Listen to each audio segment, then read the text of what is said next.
बघा मित्रांनो, आता लड्डू मुत्या बाबाचा चमत्कार मी करत आहे. त्यासाठी फॅन पण फास्ट ठेवलेला आहे. बाकी आपले जे साथी करतात ते फॅन स्लो ठेवून करतात. पण या चमत्कारामागचं विज्ञान आपल्याला समजलेलं आहे.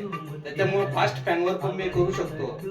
आणि इकडे फॅन काय बंद वगैरे केलेलं नाही. आता फॅन सोडतो, तो फॅन पूर्वीसारखा चालू होईल. पूर्ण फास्ट होईपर्यंत तुम्हाला मी दाखवतो. लड्डू मुत्यान अवतार ಈಗಿನ संचारी देवर लड्डू मुत्यान अवतार ಈಗಿನ संचारी आता फॅन पूर्ण फास्ट झालेला आहे, हळूहळू फास्ट होतोय. तर हा चमत्कार कसा केला? बऱ्याच आपल्या कार्यकर्त्यांनी हा चमत्कार करून दाखवला, पण त्याच्या मागचं विज्ञान काय आहे हे आपल्याला जास्त कोणी सांगितलेलं नाहीये. तर जो माणूस 11वी 12वी विज्ञान फिजिक्स घेऊन शिकलेला आहे, एकदम साधं सोपं विज्ञान आहे, हे तुम्हाला मी आता सांगतो. तर ते गाणं बंद करा. तर मित्रांनो, आपण ह्या लड्डू मुत्या बाबाचा व्हिडिओ काळजीपूर्वक बघितला तर तो एकदम फास्ट फॅन, जसा मी आता फास्ट फॅन थांबवलेला आहे तसा फास्ट फॅन थांबवतो.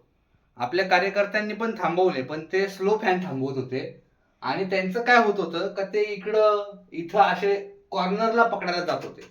पण हेच जर तुम्ही लड्डू मुत्या बाबाचे सगळे व्हिडिओ एकदम काळजीपूर्वक बघितले तर तो नेहमी काय करतो, हा जो पंख्याचा सेंटर आहे त्याच्या जवळच्या या भागात पंखा पकडतो.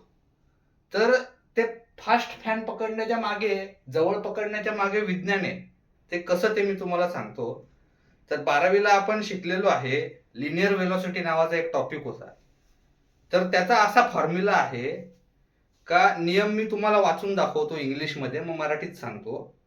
The linear velocity of a point on a rotating body, म्हणजे ही जी रोटेटिंग बॉडी आहे जी स्वतःभोवती फिरतीये, तर ह्याचा हा समजा आपण पॉइंट पकडला, इथे हा जो स्क्रू आहे हा पॉइंट पकडला, तर it is proportional to the distance from the centre of the object. म्हणजे हा पंख्याचा आपण सेंटर पकडला आणि हा पॉइंट एक पकडला आणि हा एक पॉइंट पकडला, तर linear velocity proportional to the distance from the centre of the object. म्हणजे काय का, लिनियर वेलॉसिटीचा जो पॉइंट आहे तो सेंटर पासून जेवढा लांब असेल तेवढी त्याची गती जास्त असेल. त्याच्यामुळे हा लड्डू मुत्या बाबा काय करतो, तो इथंच पकडायला जातो. तो इकडे पकडत नाही, इकडे पकडला तर बोटं तुटतील त्याची. तर हे फिजिक्स जे आहे, भौतिकशास्त्र जे आहे, ते आपल्या भल्या भल्या लोकांनी लक्षात घेतलं नाही. आपण फक्त त्याची खिल्ली उडवली किंवा त्याची मस्करी करण्याचं काम आपण केलं, रील बनवले, मीम बनवले.